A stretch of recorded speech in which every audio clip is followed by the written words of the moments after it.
मुंबईत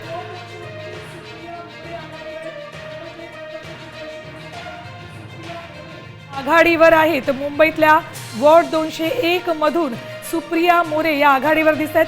शिंदे सेनेच्या त्या उमेदवार आहेत, त्यांनी 201 या वॉर्ड मधून आघाडी घेतलेली दिसते. मुंबईतलं हे सुरुवातीचे कल, सुरुवातीचं चित्र. 201 नंबरच्या वॉर्ड मधून सुप्रिया मोरे आघाडीवर आहेत.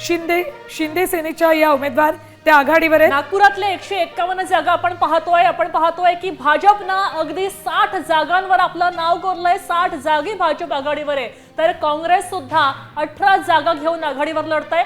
ठाकरे सेनेला आतापर्यंत 1 जागा मिळवता आलेली आहे आणि बाकी सगळे पक्षच आपण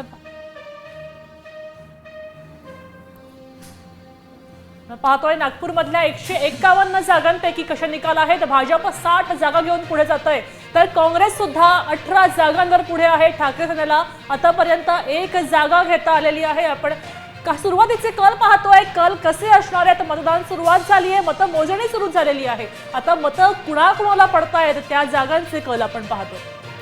60 जागी भाजपनं आघाडी घेतली सुरुवातीच्या कलानुसार, तर ठाकरे सेना 1 जागी आणि काँग्रेस 18 जागी आघाडीवर आहे. मुंबईत 227 जागा आहेत. मुंबई अर्थातच भारताची आर्थिक राजधानी आहे, तेव्हा भाजपनं इथे 30 जागा घेतलेल्या आहेत. भाजपनं 30 जागा घेतल्यानंतर मुंबईतल्या या खारट पाण्यावर ते कमळ फुलवणार आहेत का?